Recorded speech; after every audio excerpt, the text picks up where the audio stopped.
Picture a bed. Not your bed.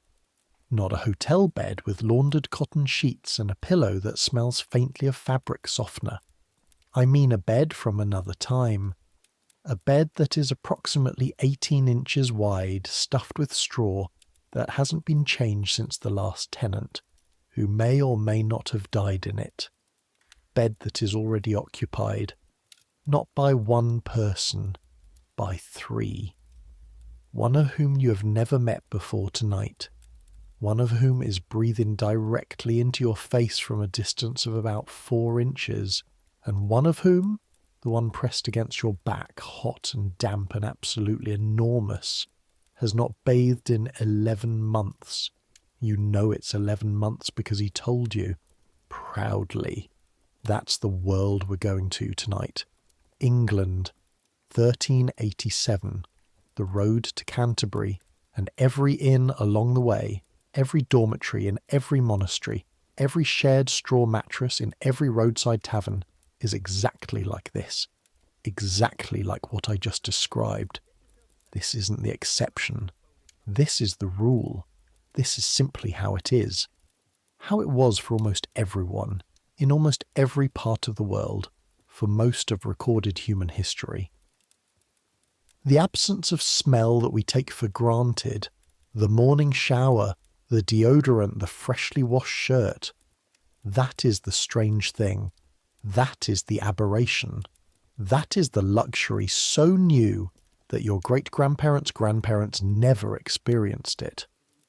What we're going back to tonight is the baseline, the human default, centuries upon centuries of it.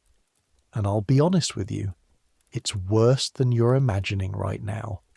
Not worse in a horrible, violent way.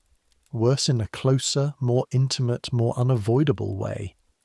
The kind of worse that soaks into your clothes and your hair and the lining of your nose until you stop noticing it, which is somehow the most unsettling part of all. Get comfortable. Actually, maybe open a window first. You'll thank me later. Here we go. Your name is Thomas Ashford.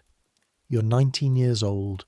You're from a village called Pershore in Worcestershire, which means you are from a world of apple orchards and river mud and maybe 400 people, most of whom you've known since birth, and all of whom, now that you think about it, smell pretty much the same as you do, which is to say, not great, but a familiar not great. A not great that you have grown up inside of and therefore no longer register. The smell of your home is wood smoke and tallow, and the slightly sour, warm smell of the cow that lives in the byre attached to the back of your father's house. The smell of your own body, which you wash in sections. Face and hands most days, the rest of you when the season demands it, which means roughly 3 times a year, and once during the summer when the river is warm enough to stand in for more than 60 seconds without losing the feeling in your feet. You know this is normal. Everyone you know lives this way. What you do not yet know, as you stand outside the Tabard Inn in Southwark on a cold April morning in 1387, is that normal in Pershore is going to seem like a pleasant memory compared to the next 3 weeks. The Tabard is on the south bank of the Thames, just across the bridge from London proper.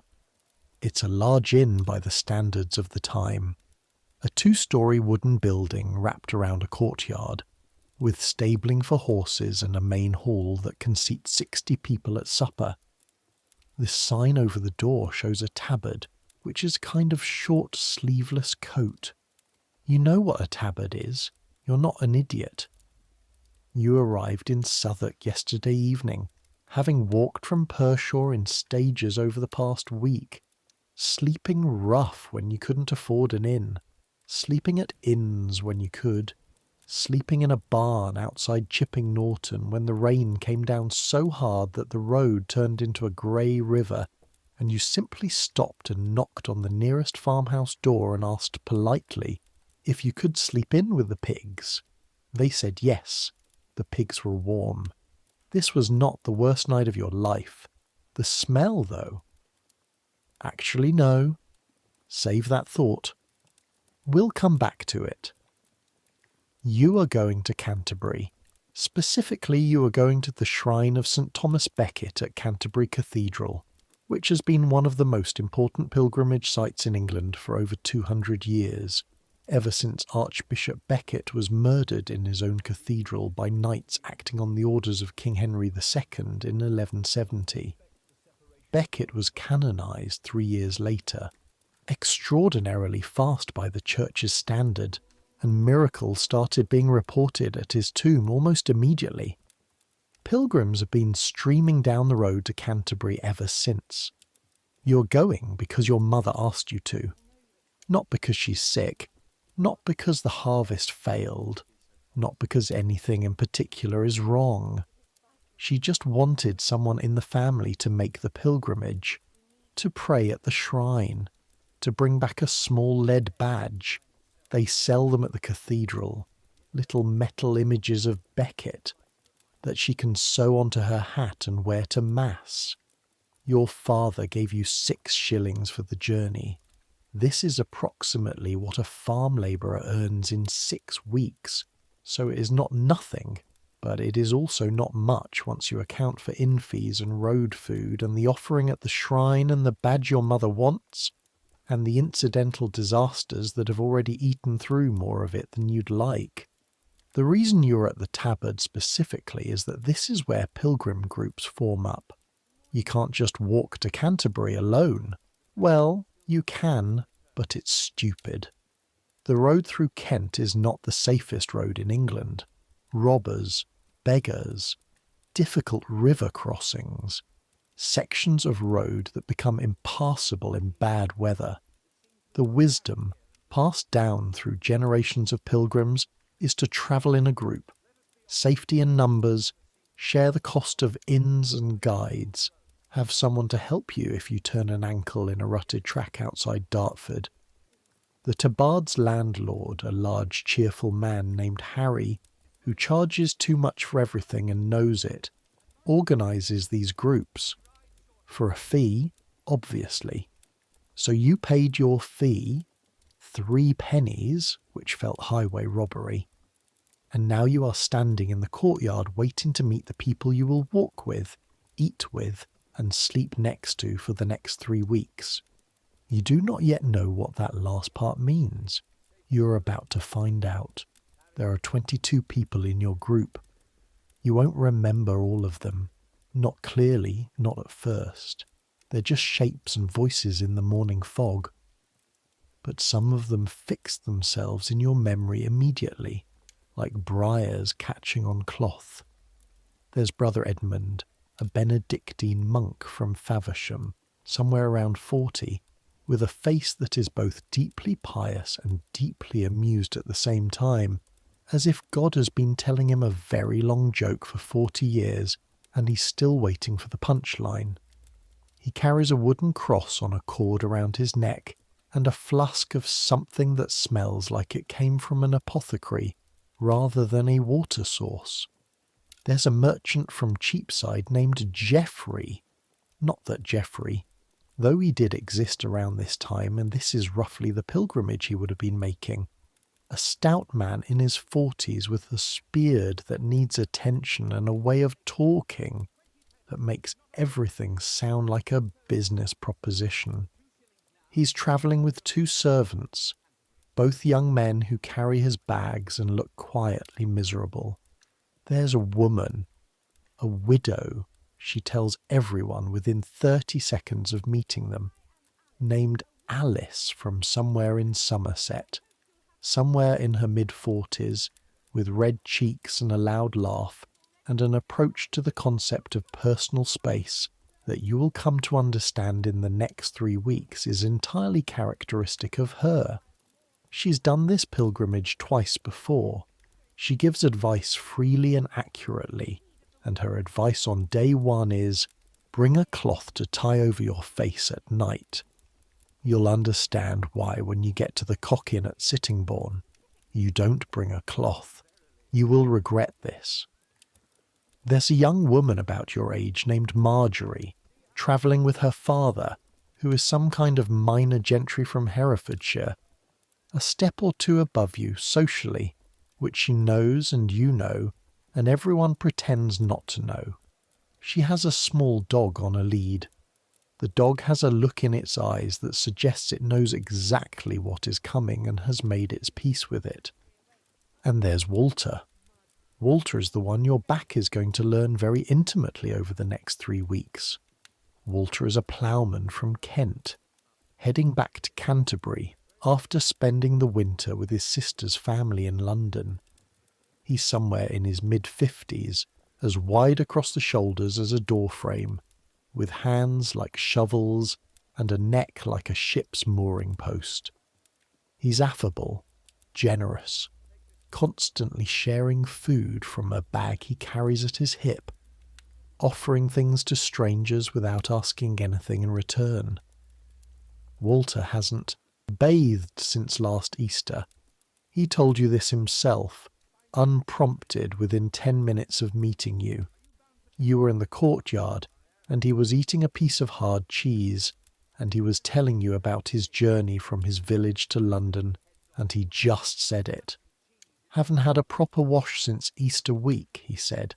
Don't hold with all that. Bad for the constitution. You didn't know what to say. There's a man in my village washes himself every fortnight, Walter continued, with the tone of someone describing a particularly eccentric behaviour. Every fortnight. Winter and summer both. His wife thinks it's strange. We all think it's strange. He offered you a piece of cheese. You took it. Here is something you need to understand about bathing in medieval England. And when I say understand, I don't mean understand in the way we use that word now, which is to say, comprehend intellectually while keeping a comfortable emotional distance. I mean understand it the way your body understands cold water. Immediately, completely, in a way that changes how you move through the rest of this story. Bathing in 1387 is not what it is now. It's not a daily ritual. It's not a weekly ritual. For most people, it's barely a seasonal one. Start with the practical problem: water. Water in 1387 does not come through pipes into your house. Water comes from a well, or a river, or a rain barrel, or a public cistern, and it comes in the form of a bucket, which you carry by hand from the source to wherever you're using it. Now think about how much water a bath requires. A modern shower uses maybe 15 to 30 litres in 5 minutes. A proper bath uses 100 litres or more. 100 litres of water is 100 buckets. At roughly 12 to 15 pounds per full bucket, that's somewhere between 1,200 and 1,500 pounds of water you need to carry by hand from the well to the tub before you can begin. Then you need to heat it. There is no gas flame. There is no electric element. There is a fire, which you need to feed with wood, which you also carried by hand, and which takes considerable time to heat even a modest amount of water. To fill a decent bathing tub with water warm enough to actually do anything useful, you're looking at hours of labour before you even get in. Then there's the tub itself. A proper wooden bathing tub is expensive. Most households don't have one. If you want to bathe, you either borrow one or you go to a bathhouse.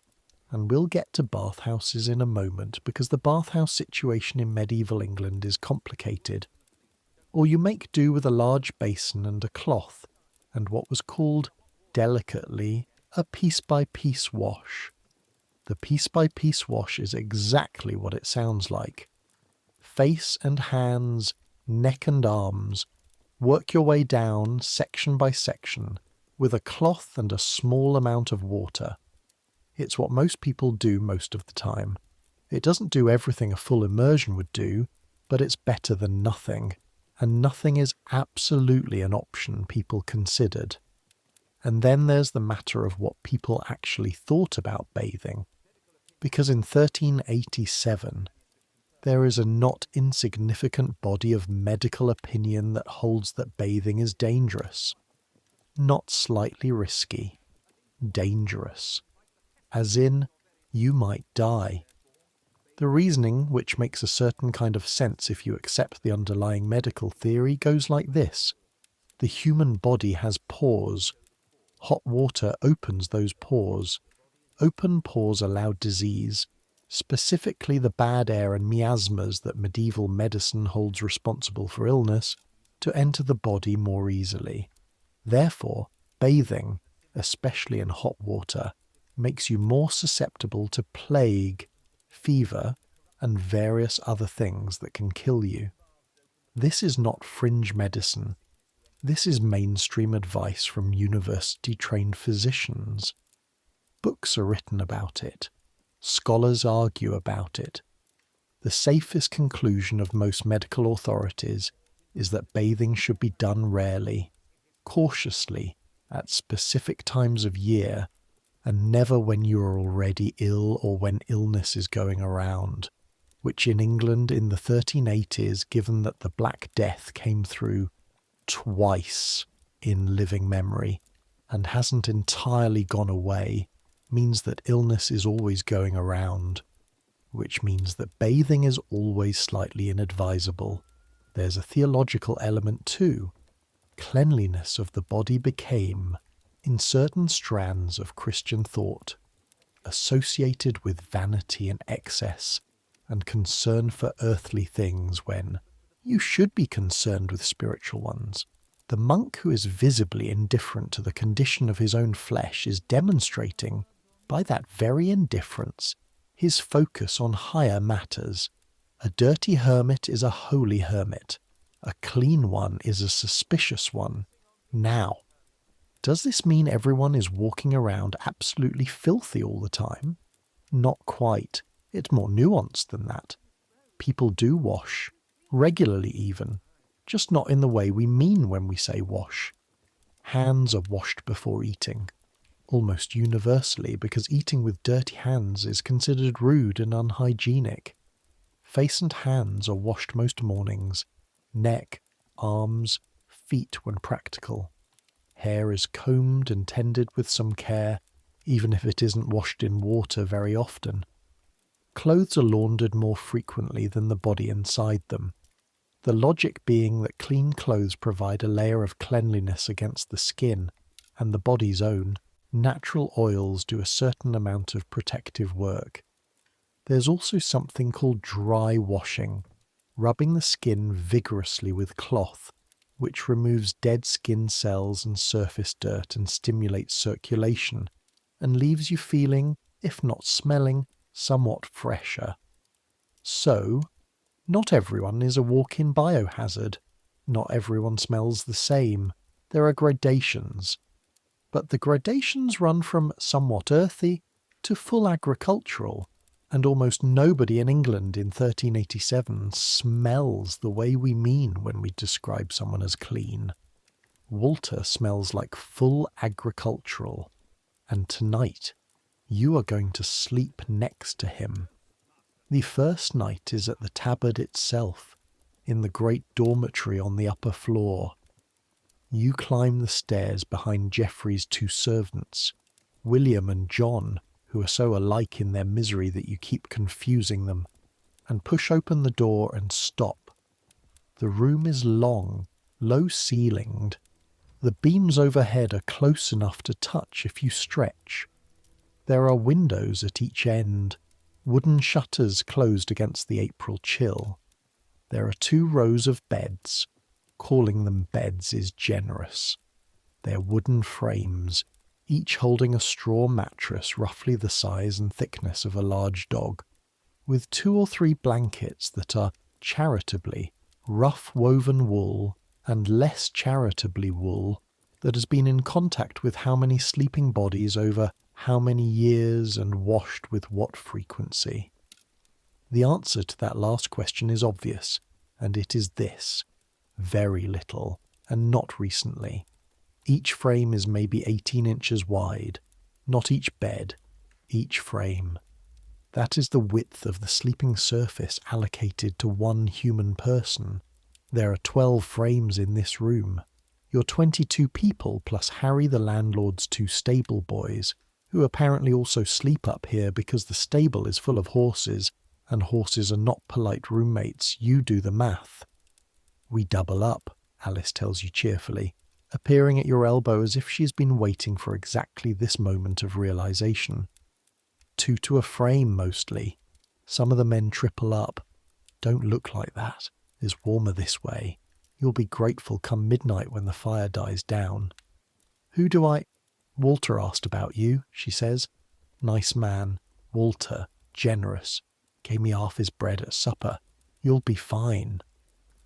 She wanders off to claim a spot near the wall. You stand in the doorway for another moment. Walter, across the room, sees you looking and waves. His wave is enormous, his whole arm from shoulder to fingertip describing a wide, cheerful arc. He's already settled on a frame near the far wall, sitting on the edge of it, pulling off his boots, and the thing that hits you even from this distance, 12 feet, maybe 15, is that his boots, when they come off, release something into the air. It's not dramatic.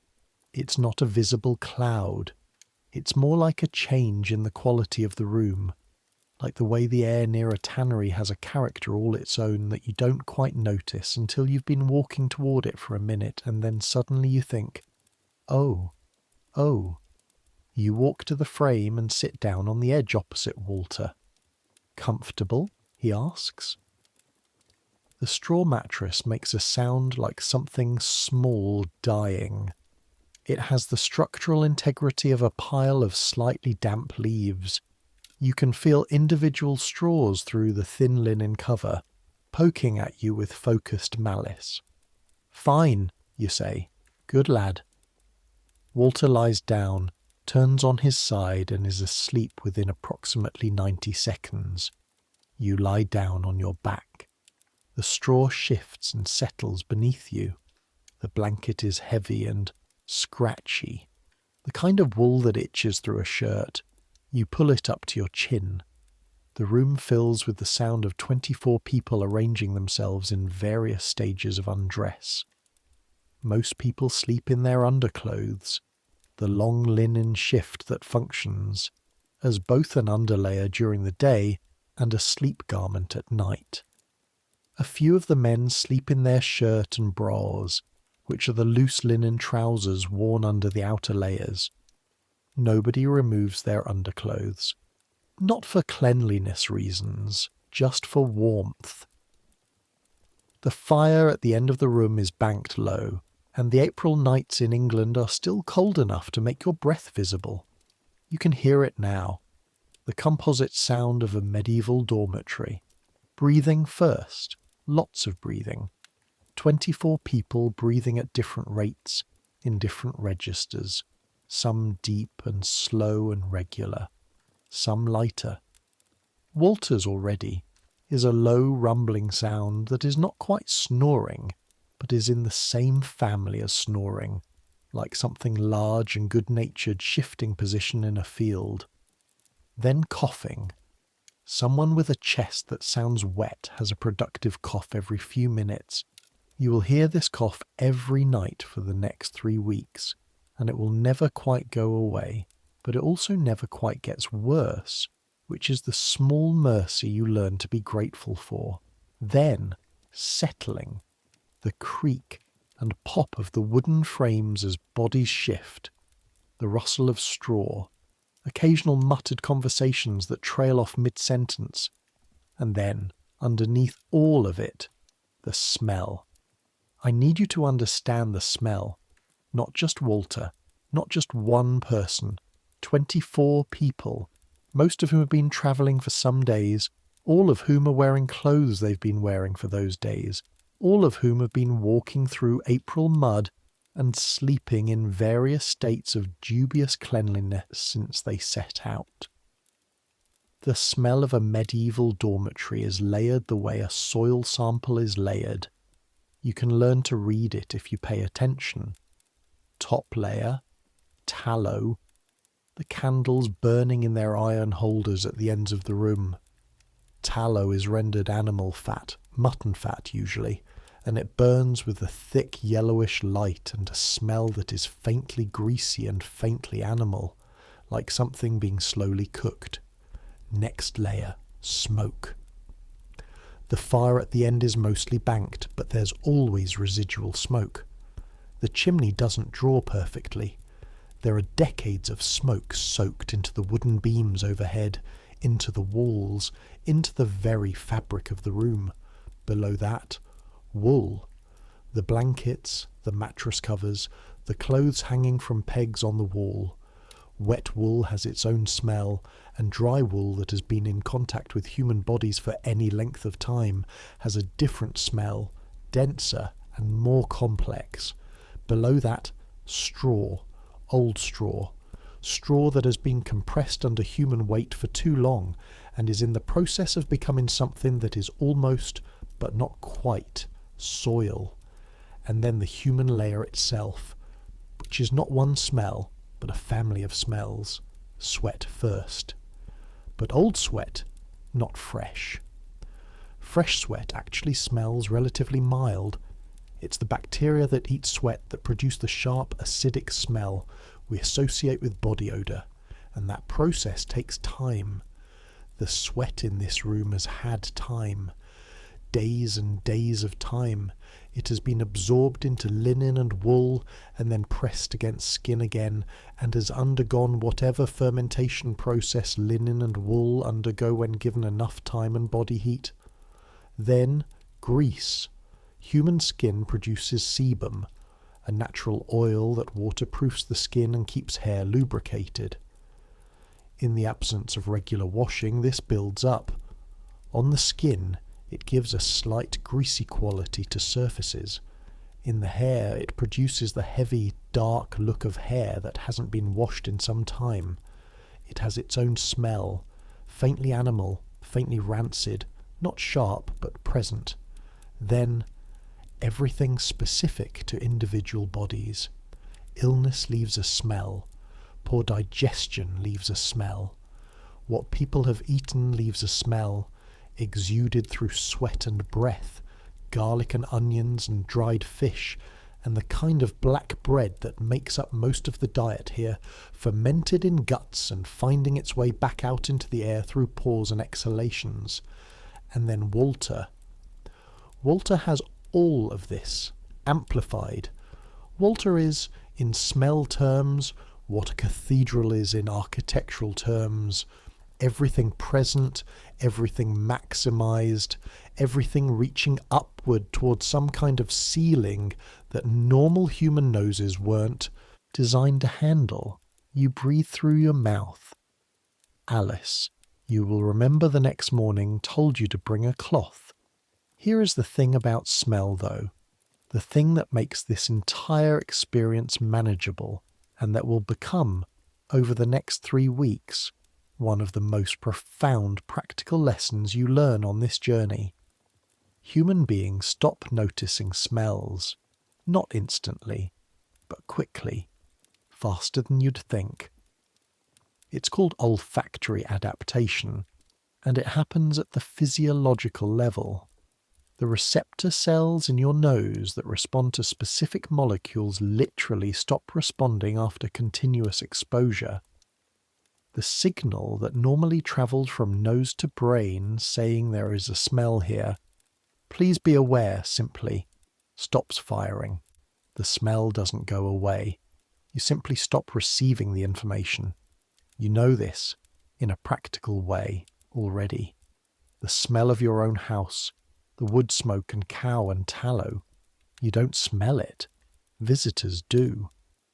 You stopped noticing it so long ago that you're not sure you ever consciously noticed it. The same thing happens in the Tabard dormitory. It takes maybe 20 minutes. At minute 1, you are lying on your back, breathing through your mouth, wondering if you're going to survive the night. At minute 5, you're still breathing through your mouth, but it's become less urgent. At minute 10, you've accidentally breathed through your nose twice and not died. At minute 15, you're breathing normally, and the smell has become background, the way street noise becomes background in a city.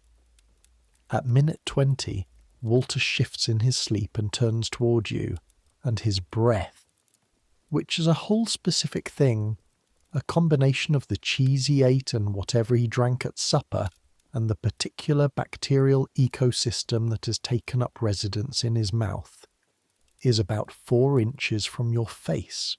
And for a moment the olfactory adaptation fails, because this is new.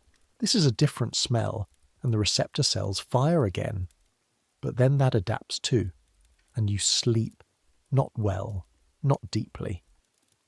The straw shifts every time you move, and Walter shifts every time you shift, and the man on the other side of you, Geoffrey's servant John, snores with a consistency and volume that suggests structural damage to something in his nose, and somewhere across the room the wet cough coughs.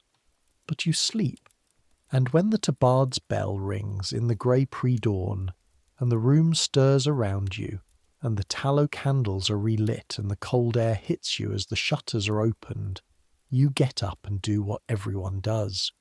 You splash cold water from the basin in the corner on your face and hands, and you run your fingers through your hair, and you straighten your clothes, which are the same clothes you slept in, and you go down to breakfast.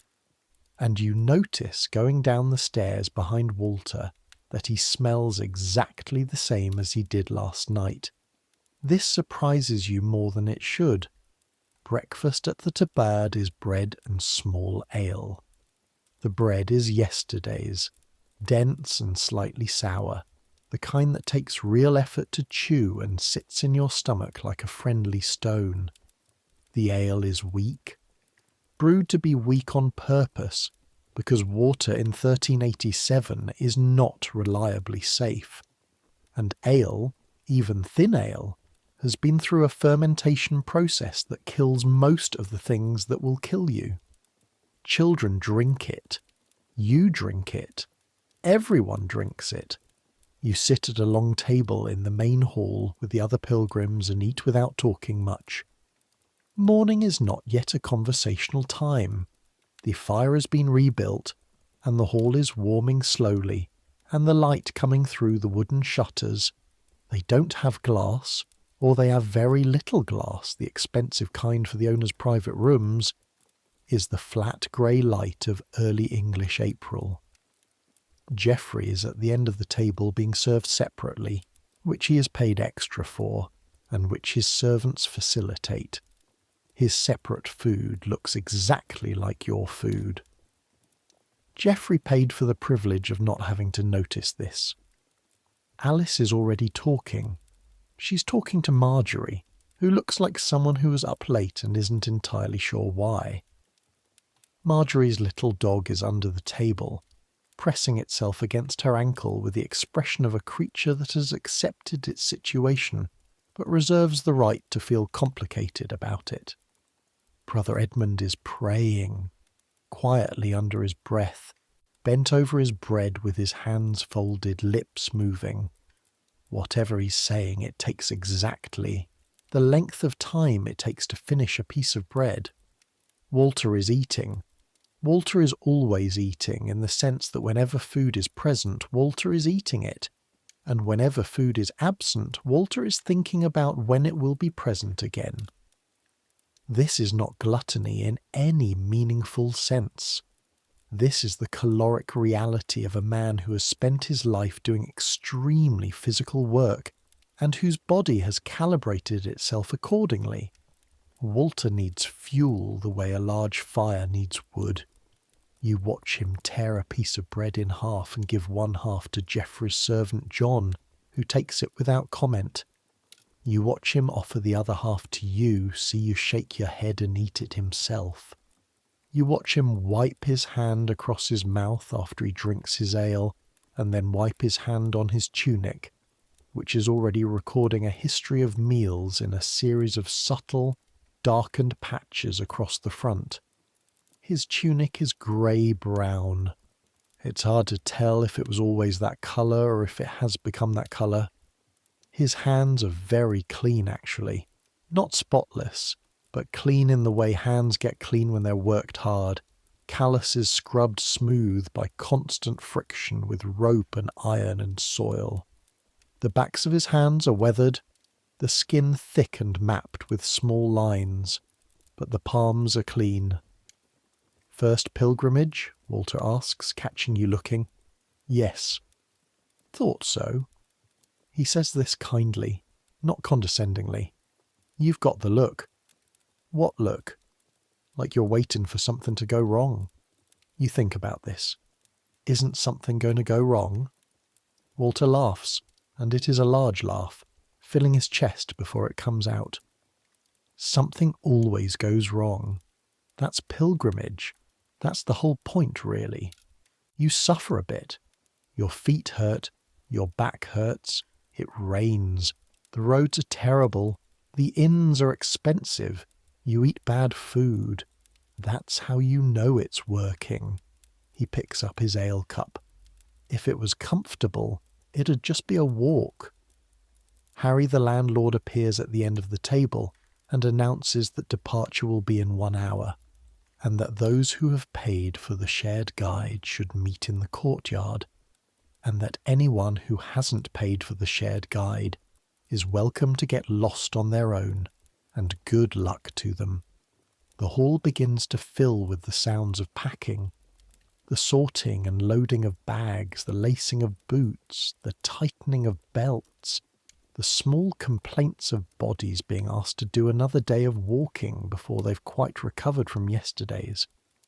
And underneath it all, as people begin to move and generate heat, the smell of the dormitory reasserts itself, slightly diluted by the morning air coming through the open door, slightly intensified by the fact that everyone is now moving around instead of lying still. The dogs in the courtyard have something to say about it. The road from Southwark to Canterbury is roughly 60 miles through the county of Kent. 60 miles sounds like nothing until you're doing it on foot in medieval footwear over medieval road surfaces in medieval weather. Modern roads are engineered. They're graded and drained and surfaced. They're built to specific tolerances and maintained to those tolerances. Medieval roads are also engineered, theoretically. There are laws about road maintenance. There have been laws about road maintenance since Roman times. The problem is that the laws depend on local landowners to maintain the stretches of road that cross their land, and local landowners have historically been a variable commitment to this duty. The result is a road that exists as a continuous legal fiction. In theory, a maintained public highway running from London to Canterbury.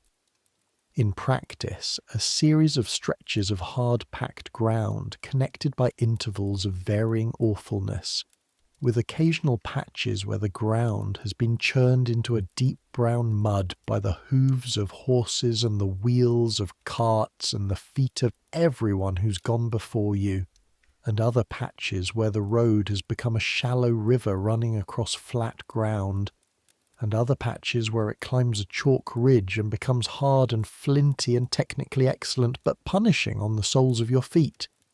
You've been walking for maybe 2 hours when the first real rain comes. It comes from the west, as English rain tends to, sweeping across the flat Kent landscape in grey sheets that you can actually see approaching, the way a curtain is drawn across a window. One moment the road ahead is visible for half a mile, then there's a grey smear on the horizon, then the grey smear is expanding, then it's overhead, then it's on you. The rain of April in England is cold. Not ice cold, not the killing cold of January, but cold in the way that seeps, Cold that gets through the wool of your travelling cloak inside of 10 minutes and then continues from there. Cold that works its way through layer by layer until it finds your skin and stays there. A clammy presence that doesn't feel like temperature exactly, more like a claim. Like the rain is claiming you for the wet. Your cloak is wool. Wet wool does something interesting, which is that it continues to function as an insulator even when soaked through. The lanolin in the fibre, the same natural oil that keeps the sheep more or less waterproof, gives the wool some water resistance even in its processed state. You won't die of cold in a wet wool cloak. You will just be very, very uncomfortable. Your boots are leather. Leather when wet becomes a different substance. It softens, it darkens, it admits water at the seams, and once the inside of a leather boot is wet, it is wet. Not damp, not slightly moist. Wet. And it stays wet for as long as you keep wearing it, which on a pilgrimage is essentially forever, because you never stop long enough for your boots to dry, which means your feet never stop being wet, which means by the end of the first week you will have a very specific and unpleasant relationship with the skin between your toes, but that's later. Right now, you are walking in the rain, and so is everyone else, and the mood of the group has shifted from the cautious early morning optimism of departure to something more muted and focused. People pull their hoods up. Conversation drops off. You settle into the rhythm of wet feet on wet road, one foot in front of the other. The sound of rain on wool and the squelch of mud and the occasional sharp crack of a hoof on flint somewhere behind you, where Geoffrey has managed to hire a horse, being the only person in the group with both the money and the inclination to do so. His horse makes a very specific face in the rain, the face of a creature that has opinions about this weather and intends to share them. You walk next to Walter. Walter, in the rain, is cheerful. Walter in the rain is, as far as you can tell, the same as Walter in the sunshine, and Walter in the cold, and Walter eating and Walter sleeping. Walter has achieved a kind of equanimity with the conditions of his existence that is either deeply admirable or slightly alarming, depending on your perspective. You get used to it, he says, meaning the rain. I know rain, you say, slightly defensive. You're from Worcestershire. It rains in Worcestershire. Not pilgrim rain, he says. Pilgrim rain is different. How is it different from regular rain? He thinks about this seriously for a moment, which is one of the things you like about Walter, the way he takes questions seriously. Regular rain, you can go inside. Pilgrim rain, you walk through. He gestures at the road ahead, which continues to exist resolutely in the wet. St. Thomas walked this road in worse than this, they say. You're fairly sure St. Thomas Becket rode this road and didn't walk it, and also that he was an Archbishop of Canterbury travelling to Canterbury rather than a pilgrim travelling from London. But you say nothing because this is Walter's logic, and it seems to be making him happy, and it would be cruel to take it apart. The first night out of London, you stop at a place called the Cock Inn in Dartford. This is where Alice said to bring the cloth. The Cock is smaller than the Tabard, considerably smaller. It has a single sleeping room on the upper floor, a low-ceilinged space with exposed beams, and a fire that is clearly insufficient for the number of people being asked to sleep in it. The mattresses, the word mattress is being asked to do heavy lifting here, are straw-stuffed canvas bags. Some of them are seeping. That is, the canvas has split or worn through in places, and straw is escaping through the gaps. Not in a dramatic spray, but in a quiet, constant shedding, so that the floor around each sleeping surface has a thin scattering of straw like a halo. But none of this is the thing Alice was warning you about. The thing Alice was warning you about is in the mattresses. The cock-inn has had a lot of guests. Over many years, the mattresses filled with organic material and warmed regularly by human bodies have become ecosystems. They house, in the dense thatch of compressed straw, a population of tiny insects that are specifically evolved to live in close proximity to warm-blooded creatures and to subsist on what warm-blooded creatures shed. Dead skin cells mostly, but also various other things that human bodies produce in abundance. You find out about this approximately 40 minutes after lying down. The first bite is on your ankle. A small, precise itch, distinctive in the way that insect bites are distinctive. Not a vague irritation, but a pointed, specific local event. You scratch it. Then there's another one, slightly higher, on your calf. Then one on your wrist where it's resting on top of the blanket. Then several more in quick succession, a kind of archipelago of bites spreading across your lower body with an efficiency that suggests coordination, though you know, rationally, that fleas don't coordinate. They're just numerous. "The cock," Alice says from across the room, her voice perfectly calm in the darkness, "always has fleas." "Why do they keep coming here then?" you ask. "Because everywhere has fleas. The cock just has more." A pause. "The cloth is for your face, so you can breathe through something other than the mattress." You pull the blanket over your face, which is not the same as a cloth but is better than nothing.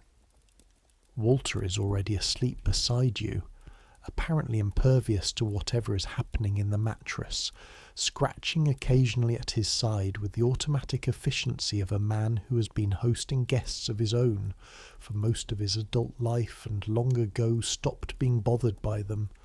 You lie awake and listen to the rain on the roof and scratch your ankle and think about the shrine of St. Thomas Becket and wonder if this is what your mother had in mind when she sent you. By the third day, you have stopped thinking about the smell, not in the way you think you're not thinking about it, not conscious suppression, not deliberate inattention.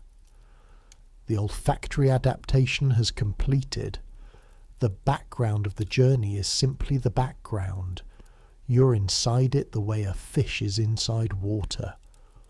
What you notice instead are the other details, the quality of the road, the change in the landscape as you move from the flat Surrey approaches into the North Downs, chalk ridges, yew trees, sudden views across rolling farmland that explain entirely why this part of England is called the Garden of England, even in April, even in the rain.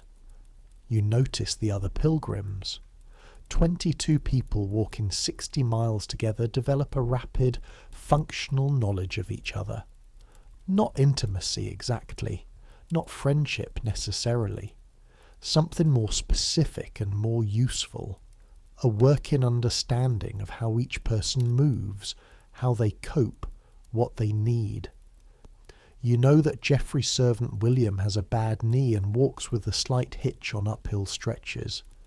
You know that Marjorie's little dog is not, in fact, the decorative accessory it appeared to be in the Tabard courtyard, but a competent working animal that has somehow been promoted into pet status and has opinions about both. You know that Brother Edmund says his prayers at a specific time in the early morning and a specific time in the early evening, and that these prayers are non-negotiable, and that if you try to talk to him during them, he will look at you with polite patience until you stop. You know that Alice knows everything. About the road, about the inns, about the best places to buy food, about the worst places to drink the water, about which sections of road are impassable in wet weather, and which alternative paths can be used instead. She shares this knowledge constantly and accurately, without anyone asking her to. You walk near Alice sometimes, In the mornings when your feet are fresh and you have energy for conversation and you learn things. The bathing, you say one morning, because it's been on your mind in the background way that things are on your mind when you're walking.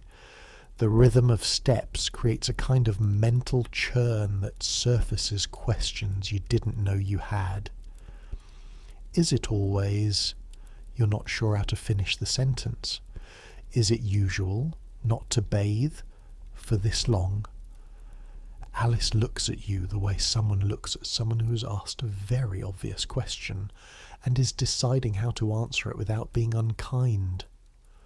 Where are you from? She asks. Pershaw. Village? Yes. How many people in Pershaw? 400 maybe. And how many of them bathe more than twice a year? You think about this. My mother washes her hair in the summer, you say finally. Your mother is probably cleaner than most. Alice adjusts her pack. In a village, at least you have the river. People in cities, she shakes her head. You've been in London overnight. Did you smell the Thames? You had. Everyone who has ever been within half a mile of the Thames has smelled the Thames.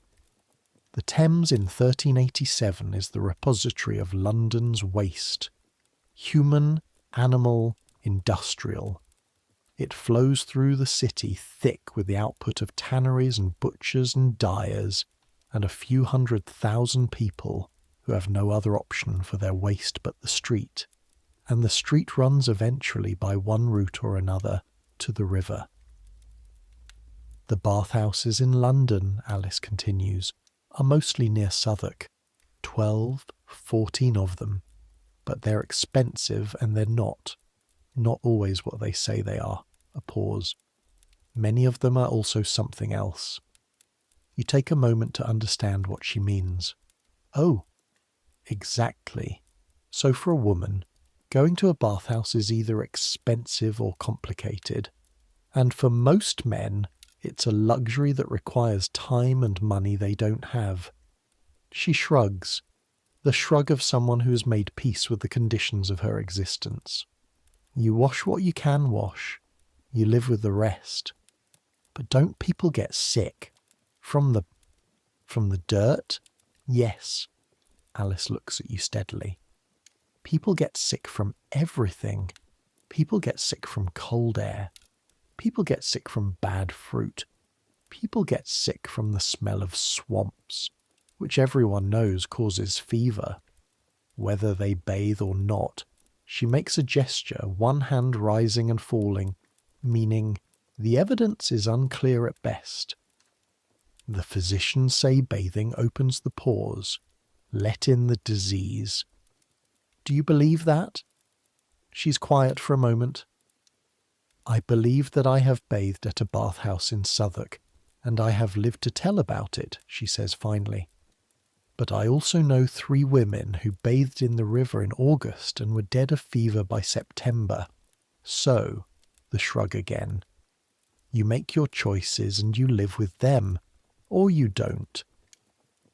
The social geography of the road is interesting. A pilgrimage is one of the very few medieval institutions that brings different social classes into sustained close contact. Not comfortable contact. The distances are maintained, the hierarchies are observed. Geoffrey eats separately. Marjorie and her father talk mostly to each other. Brother Edmund's social position as a churchman puts him in a category that is adjacent to but distinct from everyone else. But you're all walking the same road. You're all sleeping in the same inns. You're all subject to the same rain and the same mud and the same fleas. And here is what the road reveals, which the class distinctions of daily life usually conceal.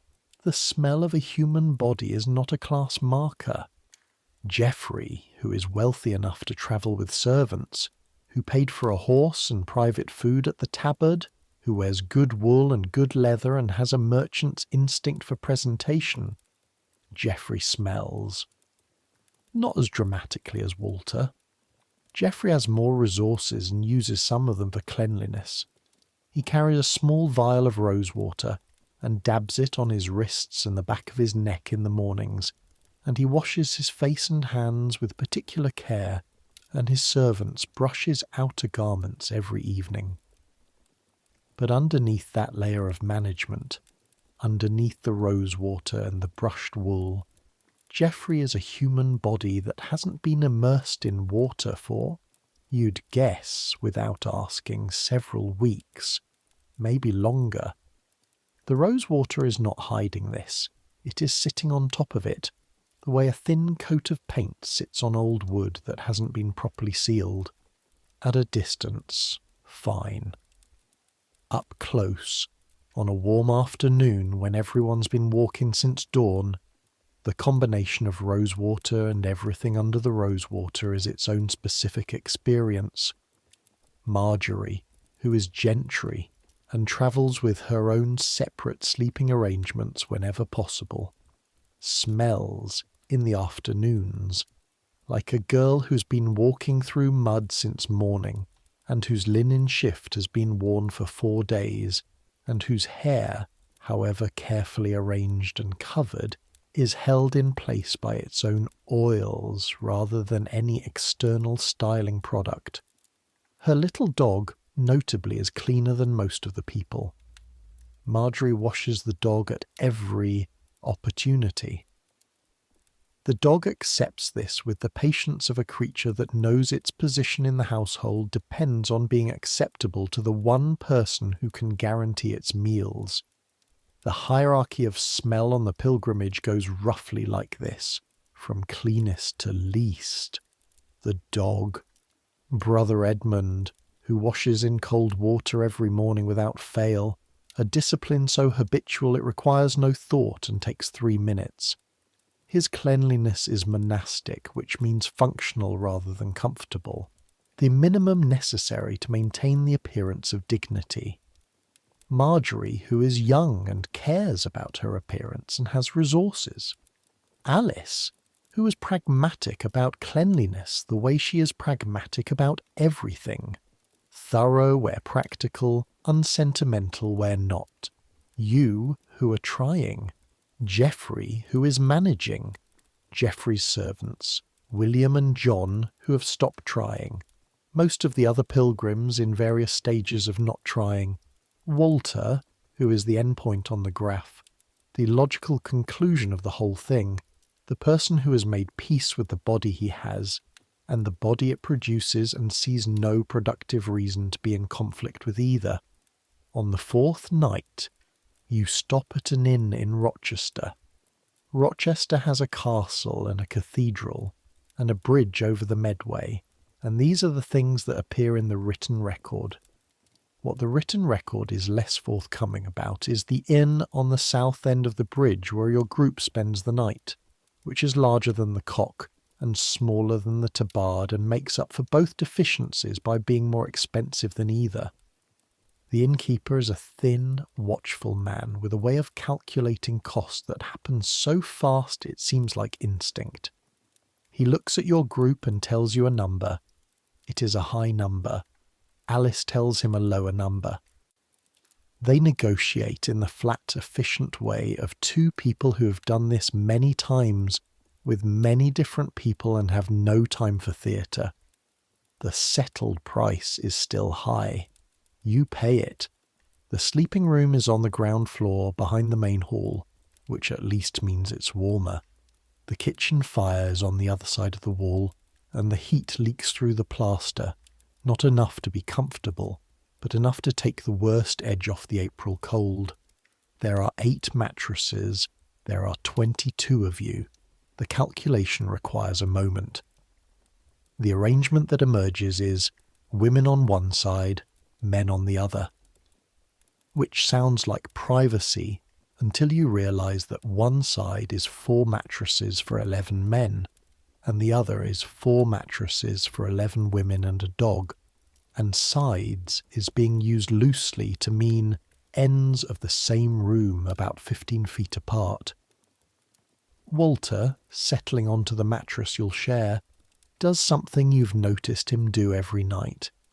He takes off his outer tunic, folds it, carefully, more carefully than you'd expect from a man who otherwise seems to find careful procedures tedious, and puts it under his head as a pillow. He sleeps in his shirt and brays. He pulls the blanket up. He closes his eyes. You settle in beside him. The mattress in Rochester is better than the cock, or at least newer. The straw hasn't been compressed into fossil form yet and provides a degree of actual cushioning. The blanket is thick. The warmth from the kitchen fire is a genuine luxury. You lie there for a moment with your eyes open. Walter's breathing has already slowed towards sleep. At this distance, 2 feet, maybe slightly less, the mattress is not large. You're inside his breath radius. Every exhalation reaches you. It's not aggressive. It's not like being breathed on exactly. More like being close to someone who is breathing, which of course you are. But there's information in a breath. The medieval understanding of this is actually not far wrong. Breath carries things. Bacteria, viruses, the metabolic products of whatever someone has been eating and drinking. A person's breath is a record of their body's chemistry over the last several hours. Walter's breath at Rochester, night 4 of the pilgrimage, tells you onions in some form at supper. Ale, obviously. Something slightly sweet that might be dried fruit from that bag he carries. And underneath all of it, the faint but distinct signature of a digestive system operating at full capacity on a diet of rough bread and salted fish and whatever can be bought cheaply along the road. You breathe through your mouth. You think about Pershaw, the particular smell of your mother's house in the evening, the fire built up for the night and the bread baked earlier in the day, and the herbs she keeps in bundles hung from the rafters, mint and thyme and something she calls good herb, that she claims protects the house from illness, which is just dried meadowsweet, but she's been calling it good herb for as long as you can remember. The smell of your father's workshop, where he does the accounting for the local wool merchant. Not physical work, your father. A man of paper and ink and the careful maintenance of numbers. His workshop smells of candle wax and the particular dusty smell of dry paper and the good clean sharpness of iron gall ink. Your own room, the small chamber you share with your younger brother, who kicks in his sleep and steals blankets and is, overall, much less pleasant to share a bed with than Walter. Which is a strange thing to realise, but it's true. Walter is generous with space in a way your brother isn't. He doesn't thrash. He doesn't steal the blanket. He generates a considerable amount of heat.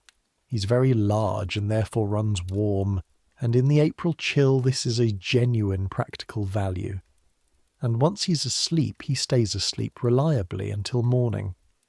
His breathing is loud but rhythmic, which becomes its own kind of white noise. You've slept worse. You think this and then laugh at yourself quietly in the dark. You've slept worse. 4 days into your first pilgrimage, sharing a mattress with a man who hasn't bathed in 11 months in an inn somewhere in Rochester that charges too much and has suspicious straw, and the thought you're falling asleep to is, you've slept worse. Outside, the rain has started again. You sleep. There is a story that circulates on the pilgrimage road, passed from group to group the way road stories always are. You hear it first from Alice, who says she heard it from a group of pilgrims going the other way, who said they heard it from a monk at Faversham Abbey, who had it from God knows where. The story is this. A man set out from York on pilgrimage to Canterbury 5 years ago. He was, by all accounts, a pious man, a merchant, known for his fair dealing and his regular church attendance. He set out in spring. He never bathed, not once in his life, not because he was filthy or neglectful or unaware, but because a priest 20 years earlier had told him that bathing was a vanity of the flesh, a waste of time that should be devoted to God, and he had taken this advice with total sincerity and followed it with total commitment. He arrived in Canterbury in good health, he visited the shrine, he prayed, he bought his badge, he went home. And the man who had travelled with him for 3 weeks, a tanner from Gloucester, swore on every saint he could name that by the end of those 3 weeks he had lost the ability to eat if he was sitting downwind of the Pilgrim from York, that his own wife had refused to sleep in the same room as his clothes until he had aired them for a week after he got home, and that on the return journey he had simply walked ahead, just far enough ahead that the wind couldn't carry the smell backward. And the tanner told this story with the mixture of horror and admiration that you hear in his voice even in Alice's retelling of it. Horror at the smell, yes, but admiration at the commitment, at the sheer, vast, unself-conscious dedication of a man who simply did not consider his own body a problem that needed addressing. Was the story true, you ask Alice? She shrugs. Every story on the pilgrimage road is true, she says, and also probably not true, and also exactly what happened. The 5th day out of London, the road climbs through the North Downs, and you get your first clear view of the Weald of Kent. The downs drop away below you on the south side, the chalk and flint of the ridge giving way to the green expanse of the low country, orchards, fields, the occasional farmhouse with its thin ribbon of smoke rising into the pale spring sky. The light in the late morning, when the rain has held off for a few hours, falls clean and clear across the landscape, the way light sometimes does in England after bad weather, as if the rain has scrubbed the air transparent. You stop and look. Behind you, the group is strung out along the road, Walter and Geoffrey's servants and 2 or 3 others near the front, Marjorie and her father and the dog in the middle, brother Edmund and several of the older pilgrims at the back, Alice somewhere in between, talking to whoever she hasn't talked to recently. From up here they look small against the landscape, 22 people on a white chalk road between green fields, small and purposeful, and a little comical maybe, in the way that people always look comical when you see them from above. Their tiny, determined movements, their little struggles with the terrain, but also, from up here, something else. They look ancient. People have been walking this road since before it was paved with chalk. Before there was a Canterbury to walk to, there were settlements here, sacred places, paths worn into the land by feet going back to the Iron Age and before. The Roman road follows the same line as the prehistoric track, and the medieval road follows the Roman road, and you are following the medieval road, and somewhere in the long chain of pilgrims and traders and soldiers and wanderers who have crossed this ridge over thousands of years, you are one link. The smell of the chalk ridge is clean. Chalk and flint and the thin soil and the early spring grass beginning to come up, and the wind off the sea somewhere to the south, salt and cold and completely empty of human content. You breathe it. For a moment, just a moment, you can smell the world without the accumulated evidence of human proximity. Then Walter arrives beside you, slightly out of breath from the climb, his pack on his back and that enormous good-natured presence filling the space beside you like a warm wall. "Good view," he says. "Yes." "Every time," he says, meaning he's done this before. "Every time I cross here I stop and look at it. Been doing this road since I was your age. Still stops me." "How many times have you been to Canterbury?" He counts, or seems to count, his lips moving slightly. 7 times. This'll be the 8th. Every year. Every other year, mostly, whenever the harvest allows. He looks at the view. My wife and I used to come together. She died 3 years ago. You're quiet. She liked the road, Walter says. She liked this bit especially, the view. He adjusts his pack. So I still come. Seems right. You stand there for another moment, the two of you, looking at the Weald. The smell of chalk and wind and early spring. Walter's massive, solid, uncomplicated presence beside you. Then he sets off down the road, and you follow, and the group reassembles behind you, and the smell of 22 people in their 4th day of walking reasserts itself in the warmer air of the valley. You need to understand something about medieval monasteries, because on the 7th night you sleep in one. The abbey at Faversham takes in pilgrims. This is partly charity, partly obligation. Monasteries exist partly to provide hospitality to travellers. It's one of the works of mercy, and partly economics, because the donations of pilgrims, however modest, add up over time. You arrive at the gate in the early evening, footsore and hungry, and the lay brother who opens the gate directs your group to the guest quarters. A long stone building separate from the main monastic buildings, with a sleeping hall and a small common room, and a kitchen that produces at a fixed hour a meal that is plain and substantial and not terrible. The sleeping hall is stone-floored and stone-walled, and smells of old incense and rushes, and the particular cold cleanness of stone, which is its own kind of clean, the kind that has nothing to do with water and soap. The brothers here wash their hands before every meal. This is required. They wash their faces in the morning. Many of them wash their feet before the weekly bath, a bath in the communal tub in the monastery's bathhouse, which is a real bathhouse, a stone building with lead pipes carrying heated water, a system that goes back to the Romans and that monastic communities maintained when most of the rest of society forgot how. The monks bathe weekly. This is considerably more often than almost anyone else in England. Brother Edmund in the guest quarters noticeably relaxes. You start. Tomorrow morning, he says, with the quiet satisfaction of a man who has just remembered a pleasure he's been looking forward to. The guest master said they'll allow us to use the bathhouse before matins. All of us? The women have a separate arrangement. He folds his hands. But yes, those who want to. Those who want to is everyone, as it turns out, except Walter. Walter, when the information is conveyed to him, shakes his head. Not dismissively, not defensively. Just a shake.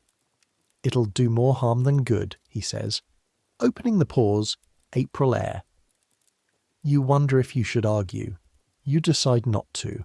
You've now spent 7 nights sleeping next to Walter, and you have the information you need to form a view. But you're also aware that Walter has been sleeping next to himself for 50-some years, and has presumably considered the matter. Your choice, Alice tells him, with a tone that suggests she considered it a poor choice, but will not labour the point.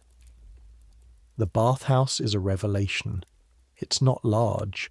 3 stone tubs, roughly 4 feet square and 2 feet deep, built into the floor. Lead-lined. The pipes that bring in the water are lead too, which is not ideal from a health perspective in ways that nobody here yet understands, but the water itself is from a spring outside the abbey wall, collected into a cistern and gravity-fed through the pipes, and it has been heated in a copper vessel over a fire in a room adjacent to the bathhouse. The hot water arrives through one pipe, cold water through another. You regulate the mix by opening and closing iron-collared wood stoppers.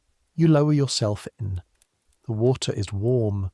Actually warm, Not cold, but warmer than air, warm, but proper bath warm, the kind that gets into the muscles immediately.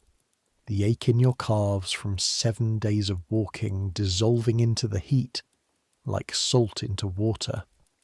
You have not been in water warmer than a river since last summer. You let yourself stay in it. Around you, Geoffrey's servants are scrubbing at their arms with a rough cloth provided by the lay brother. Geoffrey himself has a private arrangement in a separate room, the guest master having recognised his social position and adjusted the hospitality accordingly. Brother Edmund is in the tub to your right, conducting a wash that is thorough, efficient, and entirely joyless, like a piece of required maintenance rather than a pleasure. But you sit in the warm water and feel the 7 days of road releasing itself from your skin, and you close your eyes, and for a few minutes the only smell is warm stone and the faint minerals of the spring water. Then you smell yourself. Not the smell you've stopped noticing. The deeper smell, the one underneath the adaptation, the one that the warm water is releasing from your skin as it softens and opens.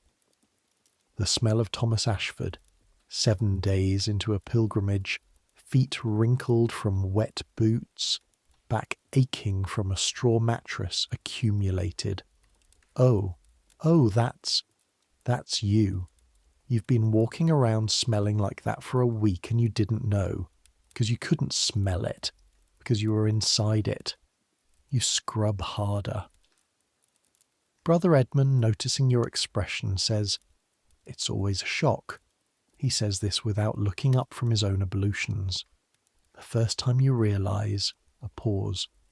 It passes. Does it? You're not sure how to ask this. Does it come back? The smell? Yes. Within a day, he says calmly. 2 days if you're careful about the clothes. He hands you a cloth. Wash behind your ears. The next morning you walk out of Faversham clean. Genuinely clean, or at least significantly cleaner than you've been in a week. Your body has been scrubbed, your hair has been dampened and combed with a borrowed comb, a long, fine-toothed bone comb that the lay brother keeps for the use of guests, and that represents, when you think about it, a community of use that would make a modern person uncomfortable. And your shirt and linen braids have been rinsed in cold water and dried in the kitchen overnight. Slightly stiff, but technically laundered. You smell, for approximately the first time in this story, like yourself. Your actual baseline self, not the accumulated journey version of yourself. Walter smells for the 7th consecutive morning exactly like Walter. You fall into step beside him. "Good morning," he says cheerfully. "Good morning, you say. He offers you dried fruit from his bag. You take it. Here is the thing that the bathing, and the not bathing, and the washing and the not washing, has been teaching you out here on the road between London and Canterbury. The smell of a person is a record of their life, not just a record of their hygiene or lack of it, a record of their work, their diet, their health, their circumstances. Walter smells the way Walter smells because he has spent 50-some years working outdoors in all weathers, eating what a ploughman eats, living in a one-room house with a fire in the centre and animals in the adjoining byre, sleeping on a mattress not materially different from the ones in the Cock Inn. His smell is the sum of all of that. It's his history, worn on his skin. Geoffrey's rosewater is a management strategy. It's the olfactory equivalent of the Goodwool coat and the hired horse and the separate food at breakfast. A way of presenting himself as something other than what he is underneath, which is a body like everyone else's body, producing what bodies produce, requiring what bodies require, and your own smell, the one you discovered in the bathhouse at Faversham with something like shock. That's you too. The boy from Pershore, apprentice to a wool merchant, 6 shillings in his purse and his mother's prayers at his back, walking 60 miles to pray at a dead man's tomb in a cathedral he's never seen. All of it in your skin, all of it temporary.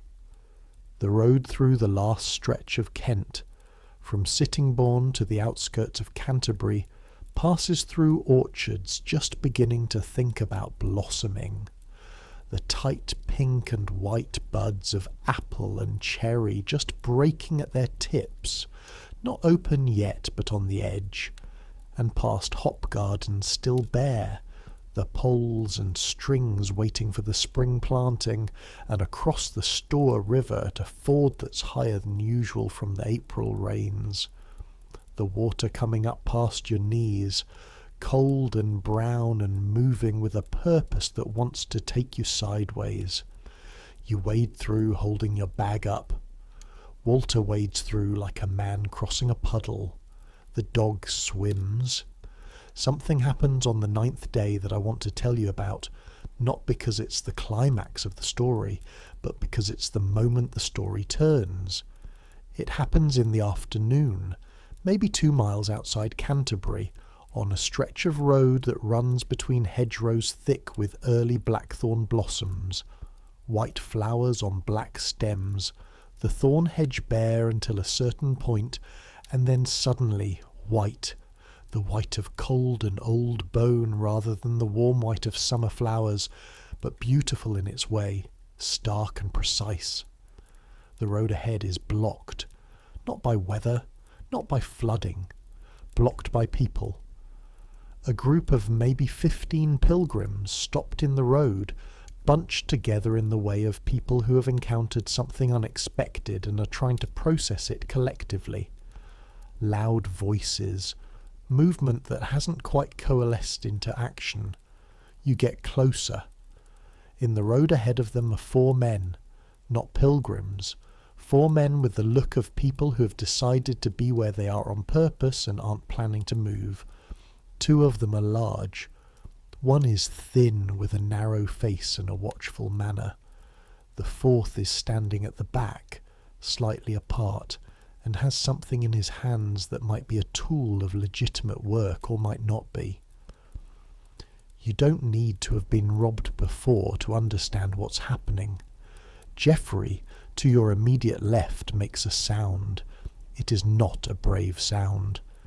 His servants close up beside him instinctively, as if proximity will help. What happens next happens quickly, in the way that dangerous moments always happen quickly, faster than your thinking brain can keep up with. Walter, who was walking behind you, is suddenly not behind you. He's in front of you. He is in fact now standing between your group and the 4 men, having moved through the crowd of people ahead of you with a directness and speed that is genuinely surprising for someone his size. He's standing about 10 feet from the nearest of them, the thin one with the watchful face, with his arms at his sides and his pack still on his back, and he is simply looking at them.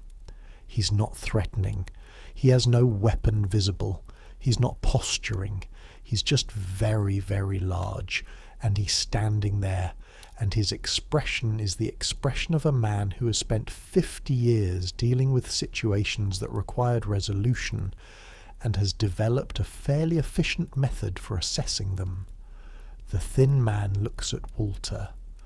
Walter looks at the thin man. There is a silence that lasts maybe 15 seconds, which is a very long time when you're standing in it. Then the 4 men look at each other. Some communication happens, the kind that happens between people who know each other well, quick and silent and complete, and then they step off the road, not in a hurry, not in a defeat, but they step off, and they let the group pass. And as you walk by, walking quickly, everyone walking quickly, the whole group compressing into a faster pace without anyone saying to do so, you see the thin man watching Walter, and Walter not watching the thin man, looking ahead at the road, unhurried, and that lack of watching is somehow the whole thing. It says, "I know you're there, and I'm not concerned," which is more threatening than anything he could actually do. You walk past. Behind you, you hear movement in the hedge. Then silence. Geoffrey's two servants, William and John, have walked themselves into the exact centre of the group and are staying there with the focused energy of people who have decided their survival depends on not being on the outside. When you're far enough down the road that the blackthorn has curved out of sight behind you, Alice lets out a breath. "Thank you, Walter," she says. Walter shrugs, not modestly, not dismissively. Just a shrug, the shrug of a man who did what seemed obvious and doesn't require acknowledgement for it.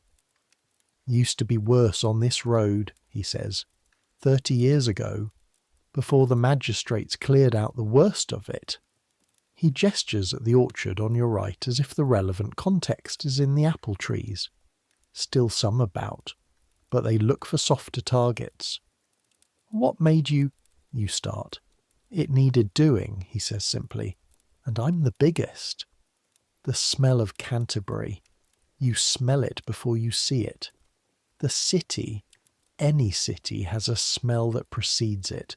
The composite output of however many thousands of people living in a defined space, carried downwind in a way that's distinct from the surrounding country. The smell of Canterbury in 1387 is dung, first, always dung, the universal medieval urban note, horses and pigs and the various animals kept in yards and alleys throughout the city. Then smoke. Then the particular warm bread and meat smell of a city at the hour when supper is being prepared in every household simultaneously. Then, underneath all of it, something that might be stone.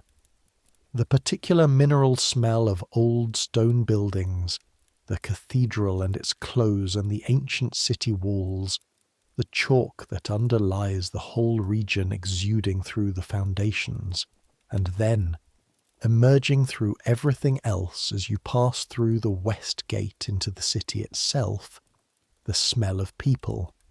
Not the familiar group of 22 that you've been living inside for 9 days. New people, more people. The city's ordinary population going about its ordinary business. Plus the addition of pilgrims, hundreds of them, thousands over the course of the season, all arriving and moving through the streets toward the cathedral. The streets of Canterbury are narrow and busy with the energy of a city that exists primarily to serve the pilgrimage trade. Every second building is an inn or a tavern, or a shop selling pilgrim badges or reliquaries, or holy water containers, or the various other objects that pilgrims want and that Canterbury merchants are delighted to provide. The crowd is dense in the way that pre-modern urban crowds are dense. Everyone sharing the roadway, pedestrians and horses and carts and dogs and children and beggars, everyone navigating the same muddy surface with varying degrees of success. The smell is enormous. After 9 days on the road, walking through orchards and farmland and the occasional village, the intensity of the urban smell hits you like a physical thing. Not bad exactly, just present, just very present, just very much the combined output of a city of 8 or 10,000 people, all doing what people do. Walter doesn't seem to notice.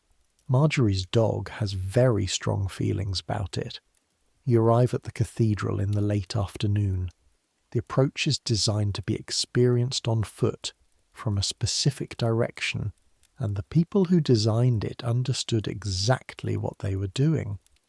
The Christchurch gate opens onto a precinct, a wide paved area, and the cathedral is ahead of you, and it is... There are things that you can know you're going to see and still not be ready for them.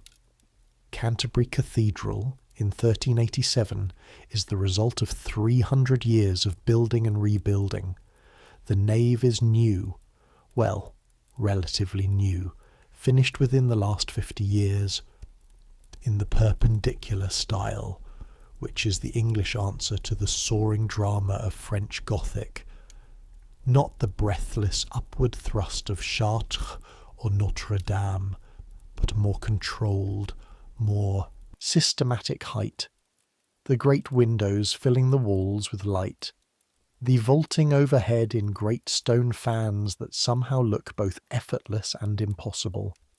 The tower is visible from miles away, and has been for the last hour of your journey, drawing you toward it the way a lighthouse draws a ship. Up close, it's different. Up close, it's not a landmark, it's a statement. The cathedral was here, in some form, before the Normans came, before the conquest, before the Saxons even, in the sense that there has been Christian worship on this site since the 6th century, when Augustine arrived from Rome and converted Ethelbert, King of Kent, and established the first cathedral here. 1300 years of prayers in this place. You think about what Walter said on the Downs. Your grandparents' grandparents' grandparents walked this road. You are at the end of the road. The stones of the precinct are worn smooth by the feet of pilgrims over centuries. Not metaphorically smooth. Literally worn, the individual cobbles polished by the passage of uncountable feet, to a surface that is almost like glass in places, the grain of the stone erased by friction, by the weight of people approaching on their knees, some of them, the especially devout, covering the last distance to the shrine on bare knees on stone floors. You don't approach on your knees, you just walk, but you understand for the first time why people do. The shrine of St. Thomas Becket is in the Trinity Chapel at the east end of the cathedral, or rather, the shrine was there. What's there now, in 1387, is what remains of the original shrine after 2.5 centuries of pilgrims and the changes that time brings, the additions, the gifts left by kings and wealthy donors, the accumulated offerings of millions of ordinary people over decades. The original tomb was destroyed and rebuilt multiple times. The current shrine is a raised marble base supporting a wooden cover called the feretory, which can be raised to display the relics and the casket containing the saint's bones. The feretory is covered in gold and jewels, gifts from kings, from supplicants healed of illness, from pilgrims grateful for miracles. In the late afternoon light, it catches the candles burning in ranks around it, and throws back a refracted warmth, gold and amber, that has no right existing at a stone building in English April. You stand in front of it for a long moment.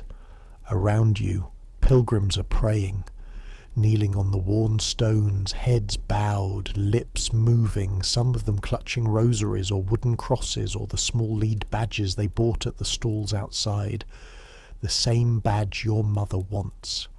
The smell in here is incense, thick and specific, frankincense and something darker, heavier, and beneath it the smell of the candles, beeswax rather than tallow, the expensive kind, hundreds of them burning in brackets around the shrine.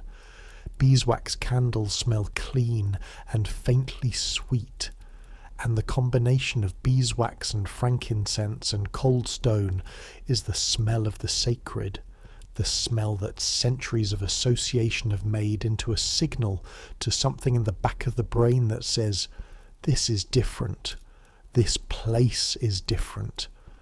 And then, because this is Canterbury in 1387, and this is a pilgrimage shrine, and pilgrims have been arriving all day, it also smells of 20 people kneeling on cold stone, some of whom have been travelling for considerably longer than 9 days.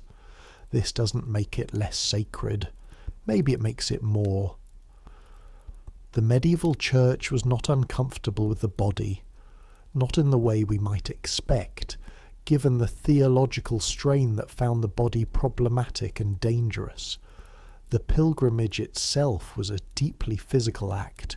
You came here with your body.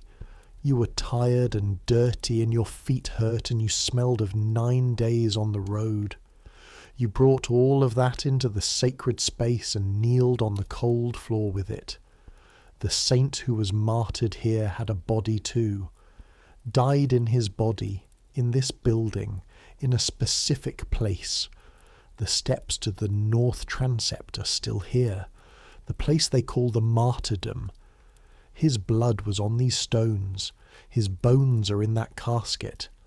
The physicality of sanctity, the intersection of the holy and the human flesh is the whole point. You kneel, you close your eyes, you try to pray, which is harder than it sounds when you're not sure exactly what you're asking for. Your mother didn't give you specific instructions about the content of the prayer, just the fact of it. You were supposed to come here and pray and bring back the badge. The content was assumed. You pray for your mother, for your father and your brother, for the wool merchant your father works for, who is old and whose continued health is relevant to your family circumstances. You pray, somewhat guiltily, for Walter and his dead wife. You pray because you're 19 and you can't help it, for the future, the vague, unnamed, enormous future that is waiting at the end of this journey and every journey. You pray for yourself. Then you open your eyes. The golden light of the candles, the worn stones, the smell of incense and beeswax and humanity. Walter is beside you. You didn't hear him kneel, but he's there, his head bowed, his enormous hands folded on the floor in front of him, his lips moving slightly. You stay where you are for a while. You buy the badge at a stall outside the Christchurch gate. The stall is run by a boy maybe 12 years old with quick hands and an efficient pitch. He has them in 3 sizes, the smallest for a penny, the medium for 2, the large for 3. The badge is a small flat disc of lead, showing the crowned head of Thomas Becket on one side and on the other the ampulla, the flask shape that represents the holy water blessed at the shrine. It's not beautiful exactly. It's mass-produced, in the sense that mass production can exist in a pre-industrial economy, made in identical moulds, hundreds of them, thousands over the course of the pilgrimage season. But it's real.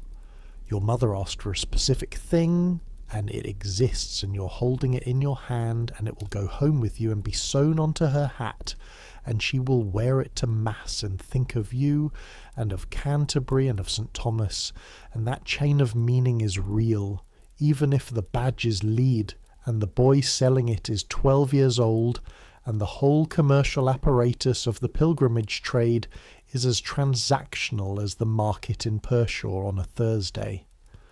You wrap it in a piece of cloth and put it in the innermost pocket of your bag. The return journey begins the next morning. There's a different quality to it. Everyone has done what they came to do, and the energy of the road going back is lighter, less purposeful, more expansive. People talk more. The pilgrims who barely spoke to each other on the way out now find they have things to say. Geoffrey talks to Walter. This would not have happened on the way out. Geoffrey, merchant, property owner, a man of some consequence in his trade, talking to Walter, ploughman from Kent, a man whose entire net worth probably doesn't equal what Geoffrey charges for a good wool coat. This social gap is real, and both of them know it. But 9 days on the road, 9 nights in shared beds, 9 mornings of shared bread and cold water. The road levels things that normal life keeps separate. They talk about farming, about the harvest, about the quality of the soil in Kent versus the soil in Middlesex, about the price of grain this winter. Geoffrey knows more about these topics than you'd expect from a city merchant, and Walter knows more about trade than you'd expect from a man who's never lived more than 20 miles from the farm he was born on. You walk near them and listen. The harvest was poor, Walter says, about this past autumn. Not bad enough to starve. The good Lord knows what that looks like, and this wasn't it. But poor, the rye especially. The markets felt it, Geoffrey says. Prices up from September. My suppliers in Worcestershire. He glances at you. You're from Worcestershire? Yes. Then you'll know. The apples were good, the grain was not. You did know this. Your father mentioned it in the letter he sent with you, the one with the 6 shillings. The grain's what matters, Walter says. The apples for cider, and that's fine, but you can't live on cider alone, though I know men who've tried. He chuckles, the large comfortable chuckle of someone who finds this genuinely funny. Grain's what stands between a village and a hard winter. And the Lord's mercy, Brother Edmund says, materialising at your shoulder, which he does sometimes appearing quietly where he wasn't before without any apparent transition. And the Lord's mercy, Walter agrees, with the sincerity that closes the conversation down to contemplation. You walk. The nights going back are different from the nights going out, partly because you know the road now. The inns are familiar. The Cock at Dartford with its specific flea situation, the Rochester Inn with its kitchen warmth, the intervals of mud and chalk. You know what's coming. But partly because of something else, something that's harder to name. You're less afraid of the smells. Not that the smells are better, they're not.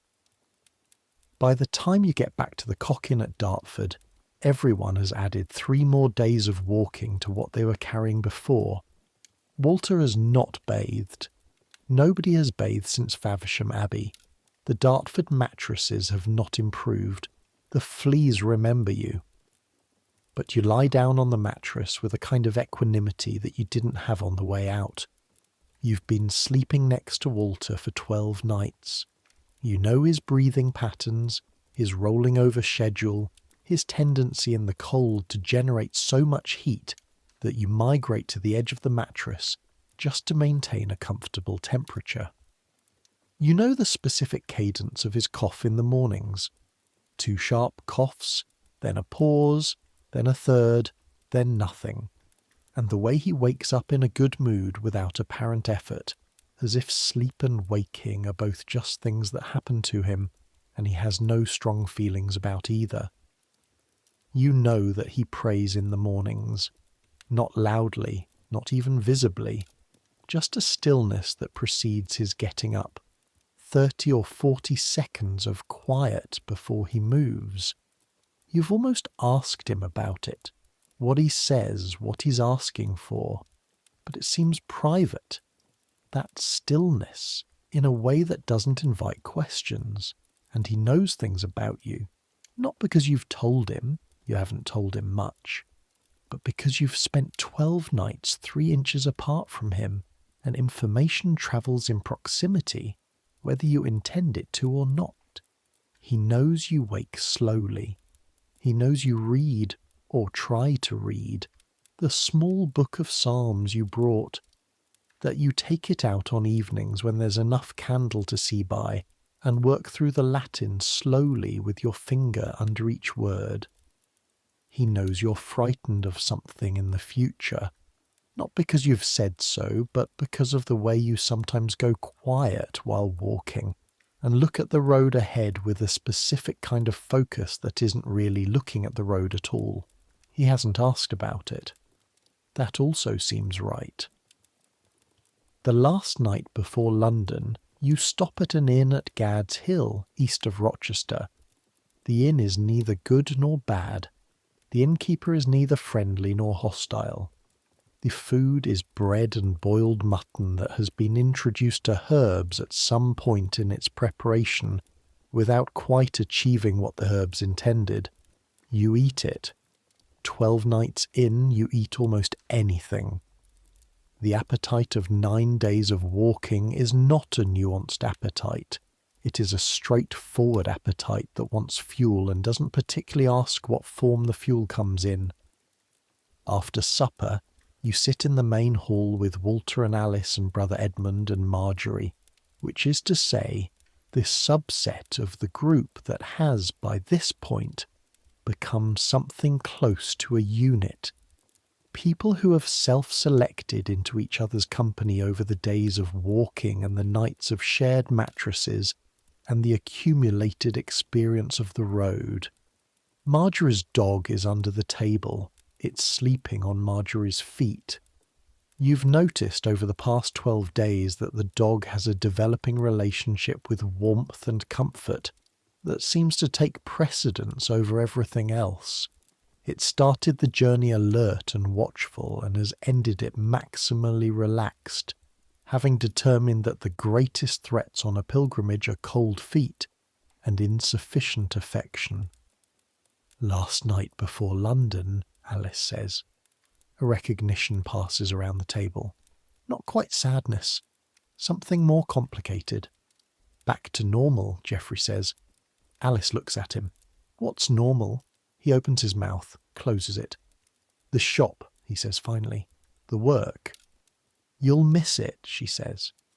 He's quiet for a moment that might be consideration or might be resistance. Yes, he says. They all do, Alice says. Even the ones who complain the whole way. Even the ones who get fleas in the cock and say they're never coming back. A glance around the table. You've been on pilgrimage. That's not nothing. Your body has been to Canterbury. It knows that now. It doesn't forget. You think about what your body knows. It knows cold water on chalk roads and the weight of a pack shifting with every step.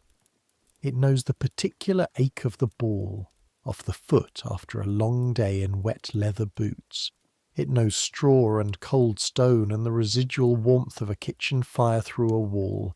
It knows the smell of Walter, which it has long since stopped registering as a smell and now simply registers as Walter. The way you know the smell of your father's workshop or your mother's kitchen. Not as a smell that you're noticing, but as a confirmation of presence. Walter is here.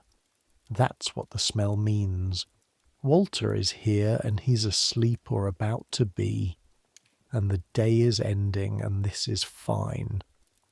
You have lived for 12 days in closer physical proximity to another person than you have been to anyone since you were small enough to share a bed with your brother.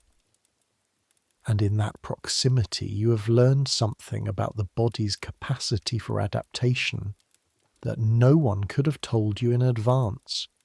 The way it reaches out to incorporate the unfamiliar and make it familiar, make it background, make it safe. The smell of a person you trust becomes the smell of safety. Walter smells like safety. This is not a sentence you expected to think on this journey, but there it is. The road back into London on the last morning is a different road from the one you left on 10 days earlier. You're the same road, the same chalk and mud and hedgerows and farmland, the same river crossings and the same inns and the same distance, but you know it now. It's yours in the way a road is only yours when you've walked it. The particular curve where the downs fall away to the Weald, the ford east of Faversham, where the water runs brown after rain, the blackthorn hedge where the 4 men stepped off the road. You walk past that last place with a particular alertness, your shoulders rising slightly, your pace tightening, and then you're past it, and it's behind you, and the road is clear, and the orchard on the left has bloomed in the days since you went through, the tight buds finally open, white and pink against the pale sky.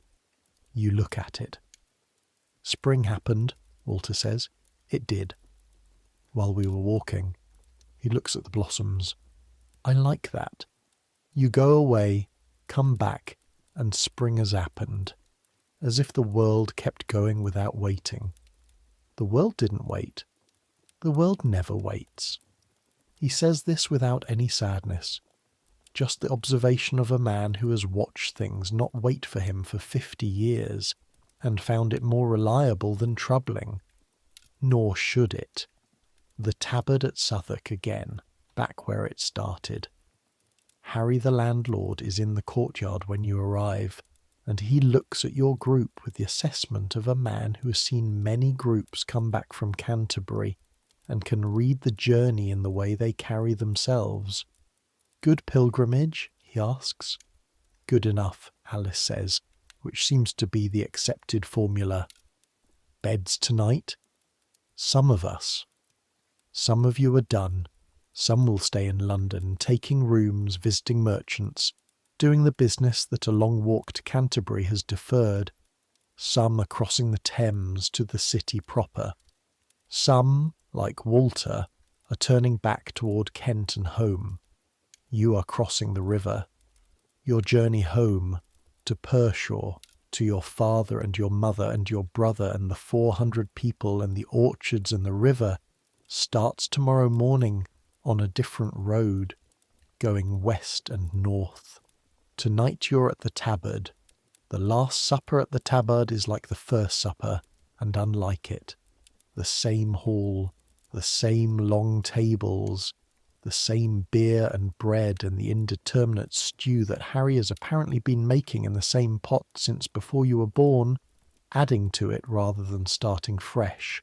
A continuous culinary project of 20 years standing. But the people are different. Not strangers anymore. You know Geoffrey's servants by name now. William with the bad knee, John with the snoring, and by the particular ways their misery expresses itself. You know that Marjorie's father has a theory about the decline of English agriculture that he will share at the slightest encouragement. You know that Brother Edmund is, underneath the devotion and the morning prayers and the cold water wash, genuinely funny, not in a performed way, but in a dry, oblique way, the way of someone who sees the comedy in things without needing to point it out. You know Alice, who knows everything, gives it freely and asks nothing in return except attention. And you know Walter, beside you at the table eating his supper with the same focused efficiency he brings to everything. Walter, who stepped into the road at Gad's Hill or wherever it was without being asked because it needed doing, and he was the biggest. Walter, who slept beside you for 12 nights and 11 months' worth of smell, and never once asked you to accommodate it, because in Walter's cosmology, the world accommodates him, not the other way around. Not from arrogance, but from a settled peace with his own existence that you have never encountered in anyone before. What happens when you get home, you ask him. What always happens? He tears off a piece of bread. The farm, spring work, needs planting. A pause. My sister'll have something to say about how long I was gone. He smiles. The private smile of someone anticipating a conversation they've had many times and find comfortable despite the theoretical annoyance.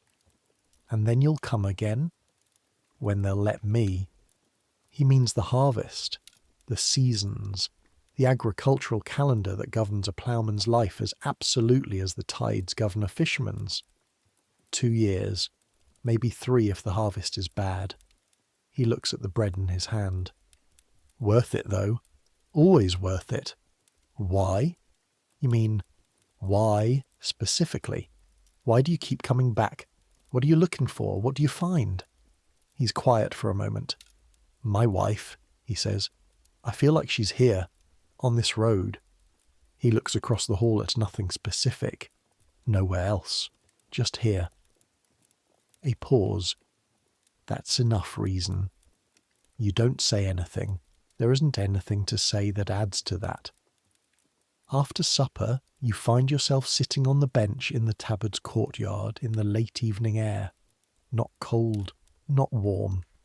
The in-between temperature of an English April evening that has decided for once to behave reasonably. London across the river is loud with its own night-time. The sound carries over the water. Voices and music and the specific clatter of a city that runs on its own logic regardless of the hour. Alice sits beside you. "Going home tomorrow?" she asks. "Yes." "Good journey out and back." You think about this. About 9 days going out and 9 days coming back. About wet boots and flea-infested mattresses and the specific quality of the North Downs in cold morning light. About the robbers who stepped off the road and the monks who had hot water. About the shrine, the candlelight, the smell of incense and humanity together. About Walter. "Yes," you say. "Good journey," Alice nods. "You'll come again," she says. Not a question. "Maybe." "You will. You've got the look now." "What look?" She smiles. "The one you didn't have when you arrived." Walter leaves early in the morning before you're properly awake. You wake to the sound of him dressing in the dark, the familiar sounds of a man assembling himself for the road, the buckle of his pack, the sound of boots being pulled on, and you lie with your eyes open listening to it. Then he stops. "Thomas." "Safe journey home." "You too." A pause. "You're a good travelling companion," he says. "Better than most." And then he's gone. The room settles back into the breathing and shifting of the other sleeping bodies. The cold is sharper without his warmth beside you, which you notice before you've properly decided to notice it. The animal response to an absent heat source, the slight tightening of the body adjusting. You lie there for a while. The room smells as it has smelled every morning of the last 18 days, of the accumulated presence of sleeping people. Only now, underneath the composite smell of the Tabard's dormitory, in the space where Walter was, the specific, complex, utterly distinct smell of Walter is fading. The straw mattress doesn't hold warmth the way a person does. The space beside you is already cool. The smell lingers. Of course it lingers. It's been 12 nights. But it's ambient now, part of the background, no longer located. He's gone, and you realise you'll miss it. Not the smell, precisely, not in its own right, but the way the smell means Walter, the way it's become, through 14 nights of proximity, a signal of his presence, a confirmation. Walter is here. This is safe. It will take a while for your nose to unremember Walter. Longer than you'd think. For days after, you'll be on the road home and something, a warm animal smell, a particular combination of wood smoke and human warmth, will briefly signal Walter, and you'll look up and find someone entirely different and feel for a second disproportionately disappointed. This is what it means to have travelled with someone. Their chemistry, their specific human signature, written temporarily into your sensory memory. You cross the Thames. The bridge is busy even in the early morning. It's always busy, the Thames crossing, because it's the only one. And the city smells like a city, and the road north smells like road, and the first day going home is also the first day of being done. In your innermost pocket, wrapped in cloth, the small lead badge is pressing gently against your ribs with every step. Your mother's badge, Canterbury, Becket, the shrine where the candles burn. You walk. In Worcestershire, 5 days later, when your mother opens the door and you hand her the badge and she stands there looking at it in her palm with an expression you can't quite name. Not quite joy, not quite grief. Something in between. The way you look at an object that represents a journey someone took on your behalf.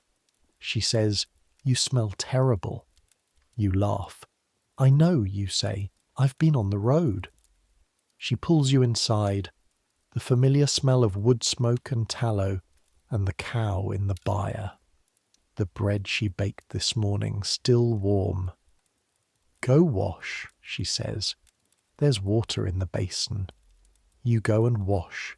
Face and hands, neck and arms, the cold water from the basin carrying away the last of the road. You look at your face in the small metal mirror your mother keeps in her room, a slightly warped disc of polished bronze that shows you a wavering, imprecise version of yourself. The boy who went to Canterbury looks out.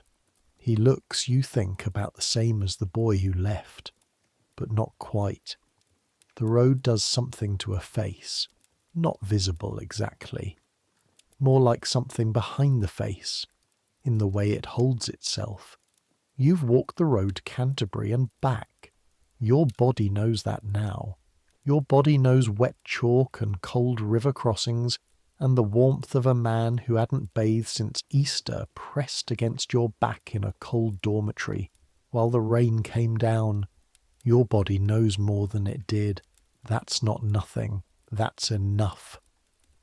Centuries later, you're going to lie in your bed and think about this.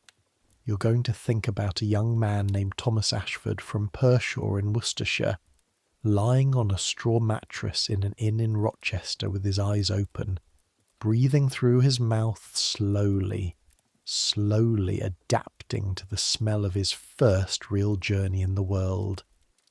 You're going to think about what it means to be close to someone, physically close, inescapably close, in the way that travel enforces and modern life so carefully avoids.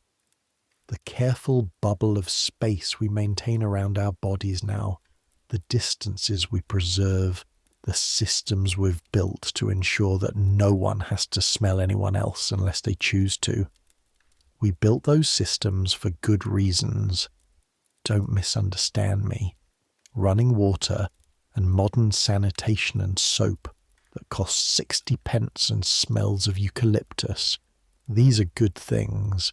These are better things than cold river crossings and the Cockin's flea situation and the smell of 11 months without a bath in an 18-inch wide sleeping frame. But something was also lost in the gaining. The people on that road to Canterbury knew each other in a way that is almost inaccessible to us now. They knew each other in their bodies, in their specific animal presence, in the evidence of their lives that they wore on their skin. They could not maintain the careful performance of self that we manage now, the curated presentation, the controlled distance, the ability to be in proximity with people without actually being close to them. Walter smelled the way he smelled because he was who he was, because he had lived the life he had lived, and he made no apologies for it and sought no accommodations, and his body moved through space with the unself-conscious solidity of a man who is at peace with the fact of his own existence. And for 12 nights, that presence, warm, loud, and absolutely unmistakable, was the presence you fell asleep next to, and you were, whatever else was true, safe. You are, right now, wherever you are, clean. You're clean in a way that Thomas Ashford would have found almost incomprehensible. You have access to running water and soap and shampoo and deodorant and freshly laundered sheets. You will sleep tonight at a temperature of your choosing, on a surface that has been engineered for sleeping, in a space that you don't have to share with anyone unless you want to. You have all of that. And for whatever reason, tonight, you chose to spend some time in a Kentish inn in 1387, in a sleeping room with 23 people and their accumulated days, and a man named Walter breathing slowly beside you, and the sound of rain on a wooden roof, and the bells of Rochester counting out an hour you're too tired to count. That room is gone. The tabard is gone. burned and rebuilt so many times it barely remembers itself. The road to Canterbury is still there, roughly, though paved differently and travelled faster, and by people who smell, by the standards of 1387, impossibly, almost supernaturally clean. But the need for rest is the same. The rhythm of a day that wants to end is the same. The body in a bed, releasing the walk-in and the cold and the weight of the journey. That's the same. It has always been the same. Let it come now. The way sleep came for Thomas, in an inn in the dark, on the road between one world and another. The smell of the journey thick in the air and not mattering any more, not mattering at all, because the day was done and the night had arrived and the body knew the difference. Let your thoughts slow. Let the road go. Let the miles settle. You've been travelling a long time tonight. You've been on a cold chalk road in April, and your feet hurt, and your back aches, and the straw is not comfortable, but the blanket is heavy, and there's warmth beside you, and outside the rain has stopped. The bells are distant. The coughing from across the room has quieted. Someone is breathing slowly, slowly and deep. The tallow candle gutters, goes out. Just the dark now, just the dark and the breathing and the town outside winding itself down toward the long middle of the night.